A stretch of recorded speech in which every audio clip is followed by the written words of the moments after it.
Ka oku mau ilo ko iai he langi. Ha mau whale langa he o tua.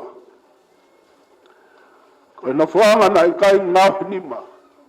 Koe mea tangata.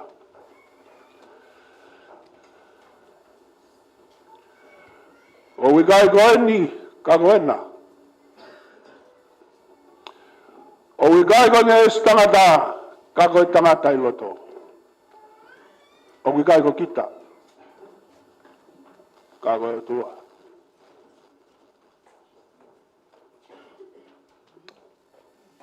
Ka pake a whia o tua. Tau loto Tonga. Wababa ki se tupua koe. Mai moa aina whio. Ta whaha tupua raki. Sia ka wea ngō. Tuku mai ke konferensi ke tauhi. Wawita e whakoroa. Ko sai ani motua. Tapuat. Pureako. Right Honorable Reverend Dr. David Takolai Havea. Tapka mere Havea. Amaha na family. Tapuat. Tuan pule. Reverend Dr. Henry Daliani Metol. Walana. Mere ma family. Tapke tarai tiu tarai. Kau bisa mengelola tafui. Ama lola be me family. Ko mo ri afa ke fratap ko ya. Ai tu ma ko be ta ko fratapu. E sai neni. Ada mo ko fa mali ko ni. I tala fu ke ok fekau. O pola malanga vai I seri noa Paula ke ka kai ko ni to va ni ma ves uagi. E o neo e vetek o mau Nafuanga wha mamani ko e tēni te ka mau ilo o kuiai he langi ha mau whare langa e he o tua ko e mea tangata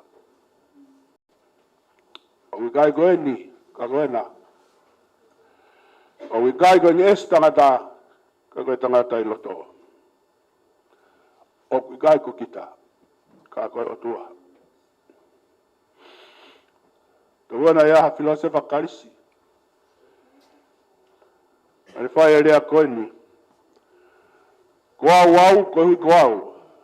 Pea koau pei. Ko koe koe, ko hui ko koe. Pea ko koe pei. Koe au, mo koe. Pea whanonga mamani he au mo koe. Ke he pea ko au, ke he pea koe. Tō pāke filosofa ka soko o tesi. Ka whenga soko o tesi ke vete ai ko au mo koe. Ka koe whonga nā ne whai. Ne whonga tuu. Ai mua ke te ilo I kita. Know thyself. Koe whonga no kumi ke ilo au pe ilo koe. Koe tau whihui. Intense questioning. Pea behe e soko o tesi. Deu ilo ai au mo kita. I he ku tau whihui. E mao e moni.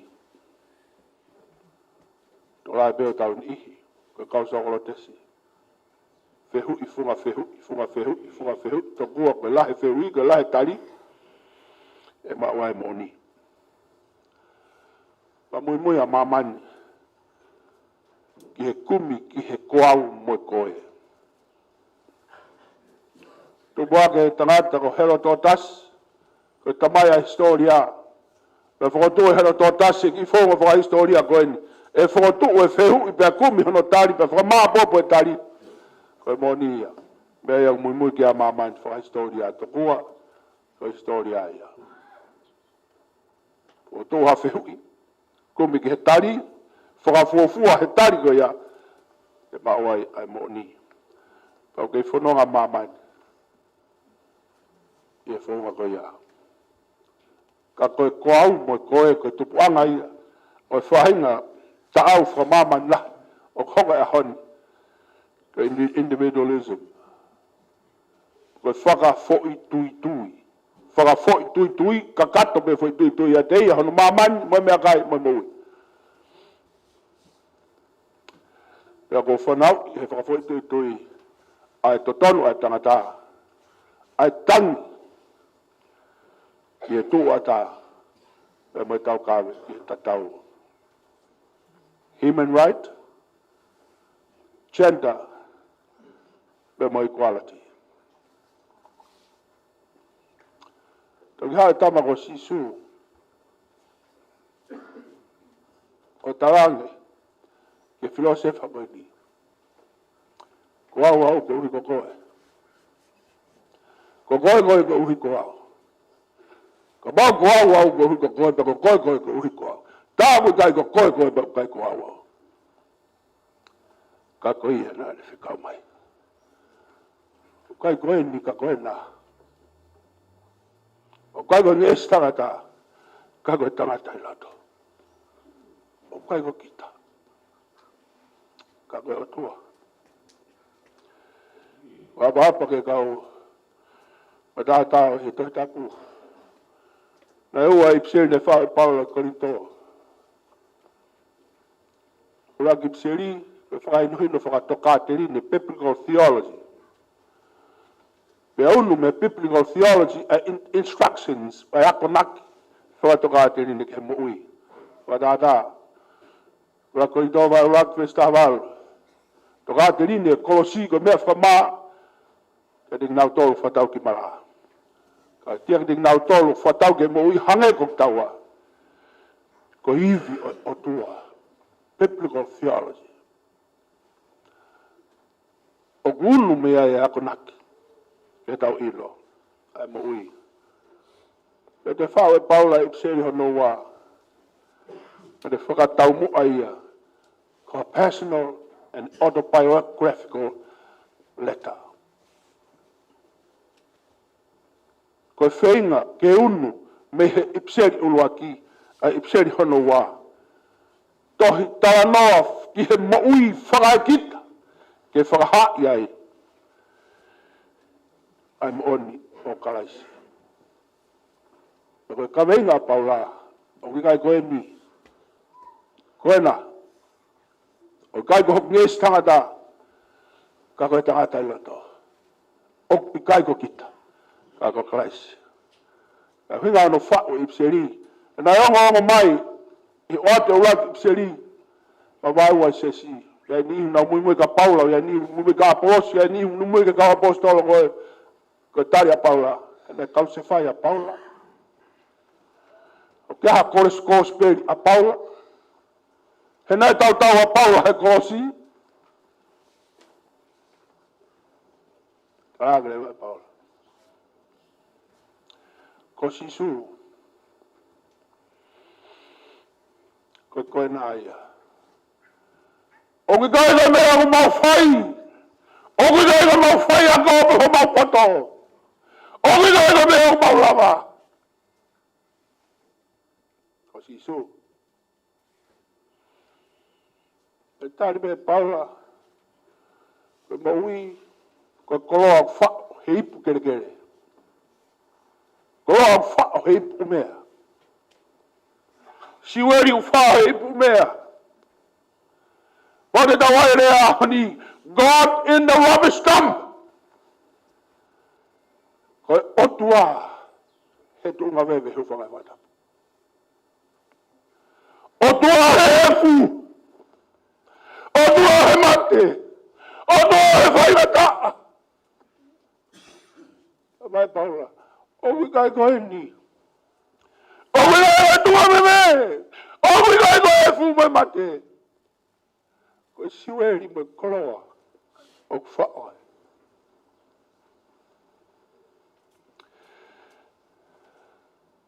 E Paula. Ko me mau halau mari e tui.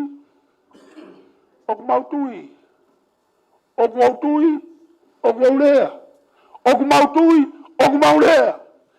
Ka kai koe ia. Ka kai koe ni. Koena.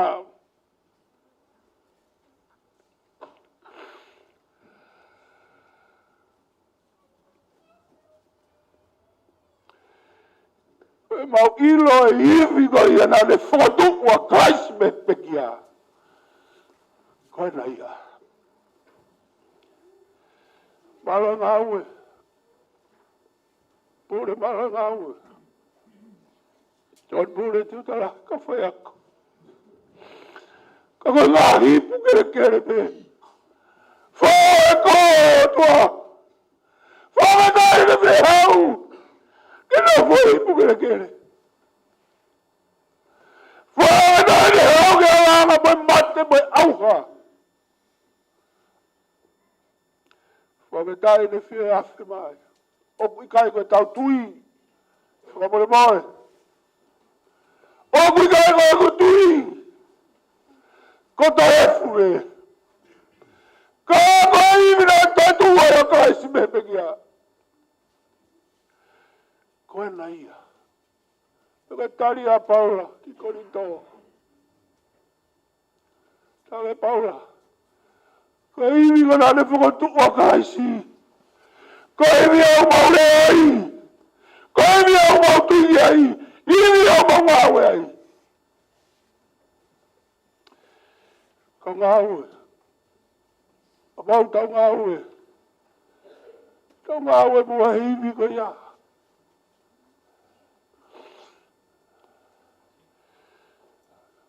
Tarai tiu tarai atu tuni. Tau ngāue mua hiwi ko ia. Tau taha mai mua ki ai. He wikai ko ia. O wikai ko ia koena. Ko iwi au ke hea bini ai. Ko iwi au ke lama whanau hea bini. Ko iwi ia. E o lai e ngawe. E anoua. O kai ko ni es tangata.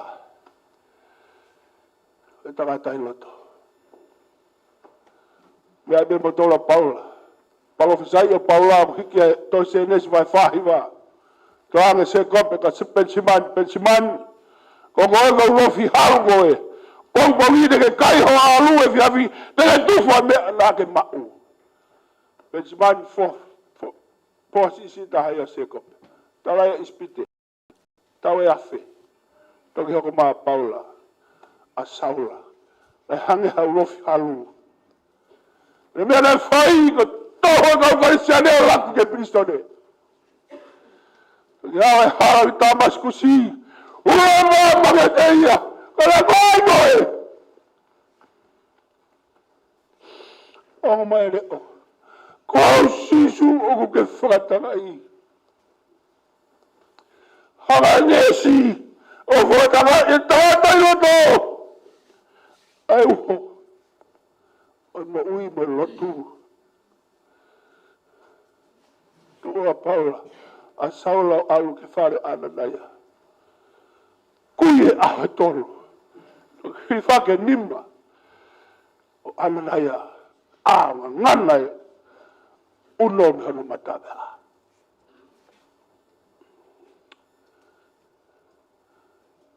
Ea koia e Paula. Ke alo tu whanea nane mau mea sisu toi tuu.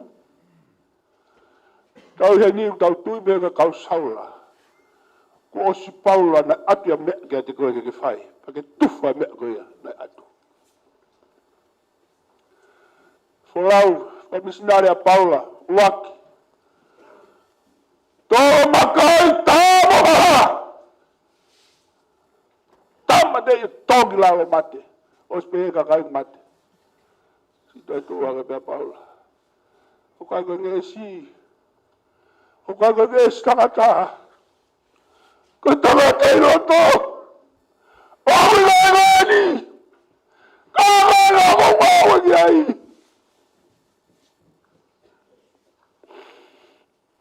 Wala me waka. Ngoto. Hanga lau koe ke kau haano. Kage hawari waka ngoto tai ngoto haano. Wala wa Paula. Ngoto waka. Feina pe. Maui. Tau sio mahe ne ki muna muna. He tai mnei ngoto ai waka. Tāmoha! Tāe whāra kulu! He feitu ke he nima.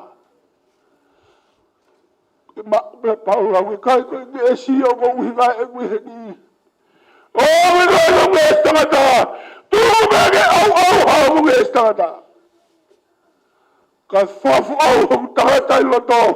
He ma lagi. O kai ko ni. Ka ko na. Ka mo be e sani nge e si. Beta make mo ko tu wa fa fu te pe ko ke fe ba si su ya fu te pe ko te wi nge esi a ita ko ya te a ko mo ya pure la a bit e ka nga nge esi ai ke pe vari me ni mai to ko ve la na mai to ke lan pe ka vari ke lan ke vari me ngesi va e sa be ka ba ka fu de mu ka te ka fu de ba to ani de alma especial lo a pe he ka ta ke ala ke te haka ko ko na moto no esi ni ma te we nge esi ai nge esi ko o tala mai Paula tu ke au hok nge stangata he fora o ta lo to o le ni ka gona fete ke kina kai e futua fete ke e ora ke vetu te ke mai mia ke vetu te ke mai mia tau mo comfortability I don't want complacency I don't offer I fare ke tu ria na fa ka mo sia ka taki wa mo ya sia lo ke ha no fare fa fofa wala we vine am sia ke mo sia mai fare na no fa ka tu nes na ka ke bua fu fare tu fuga me am sia lo ha no fa ke lo mi be ha vai mafana vai meri comfortability and complacency. We are going to my baby telephone. O pai he timing ngawe. We are going to utanga ga me ngawe ya. For na mau ngesi. Ai ngesi ga. Au for ka ku ngesi.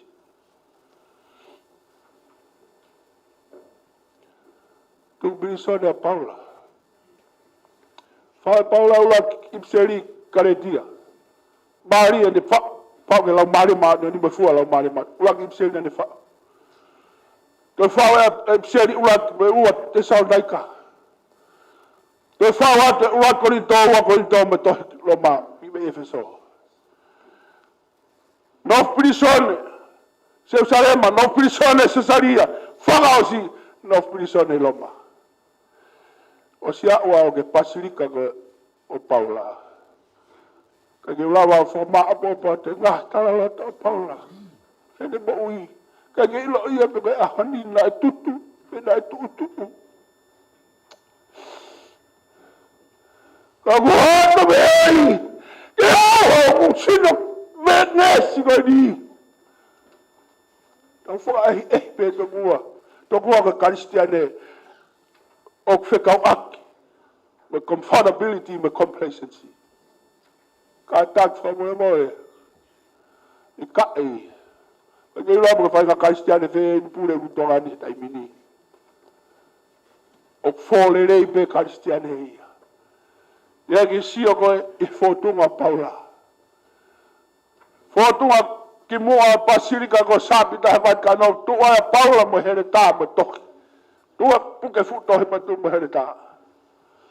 The format mai he belu va fave sta wa fo a dua ko to ui ma ko to maloki be masilang he ta fo to mata wa be on asia to mai yo ya lot to lo mari ai hokonga ba mo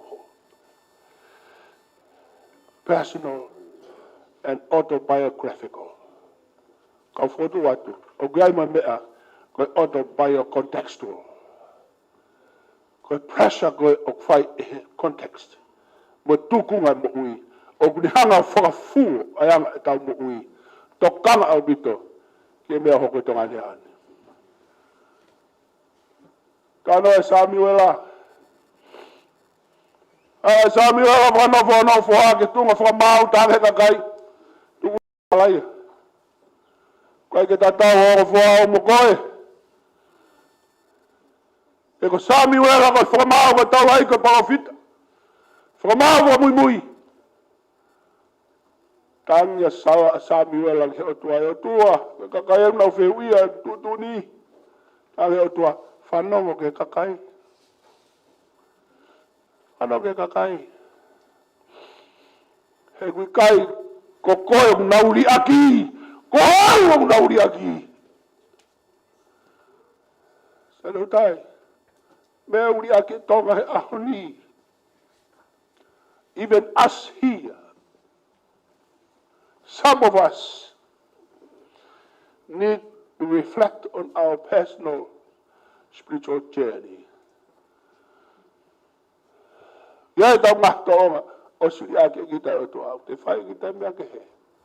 Personal, autobiographical, autobiocontextual. Tokanga wa hanga e ngai nau wa ta'au wa mama ni koe ni. O neo i koe. E keri ake o tua. Mea no ua na tarangi e kakai ka Samuela. Whirima a tau tu i ha mau tu i ke whakamau ko hui ke mau tatau mo ngā pure anga tawhaki. O a whakanga tatau i mamani sa tutai. Tuku au bito ia. Ka taki whakamore oua au bito. Oua whakanga tatau ki mamani. Tokua koe toka te riri le reia equality. Ka koe whekai ai peke ke whekai ia. Ka kai ku mea ma kona me e ka whekai ia. E kai ku mea ku inukawa kai tangatati ma inukawa ma doka kai whiwhine. E hau e me wheia. That's the promotion of equality. Ka taki whakamore. Tuku ia o kai ke whakaotua ia. Toku ako ai peke mau tatau. Ka taki whakamore. O kai ke mea fua ia. Autobiographical, autobiocontextual. Ke hanga e tuku ngā o uru ki tau tolu. Me mea au tau tuki. Ai sisu. E whakamore ia hana katoa me. O na ke lau kou ke lau maari maari.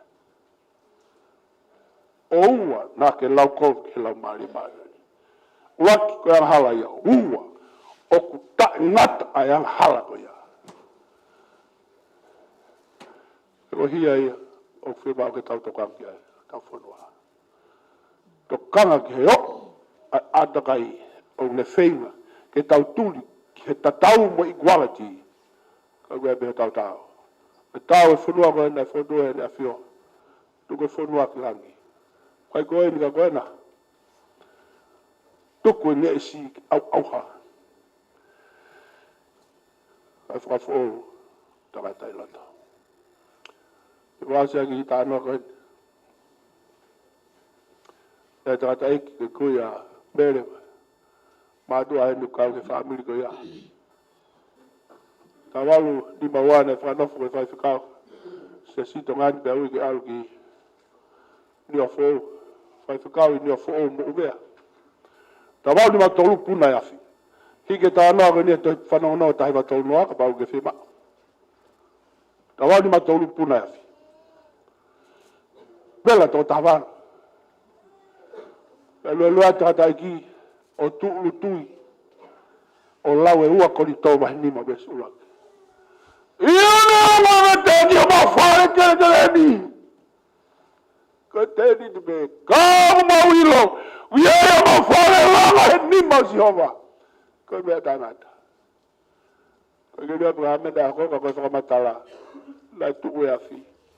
E hao toko wanima.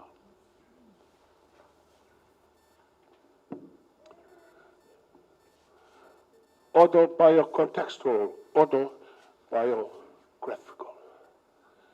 E whenga mea Paula ke hulu i he tau tānoa mo ui, o ku whai i he tau mo ui e toonga, whaka sisu Christ. ko fefe tu te ia me lava me ta te au te ala te takatai ke ta puna afi tai fa to lu te puna tai fa no kai ngalo te ta le te fai fikau pawa ka monga na le le te fai fikau ko ni ta ta ki ko si ova wana o dimesi ko si ova wana siasi ko si ova wana afi ko si ova wana fai kita ke mai au ke ni ko mana hui ke wela ni ame ne dole ai tau tu ma o si o ke mafi o eki ka ke kainga pi fai ma lotu ka tau mati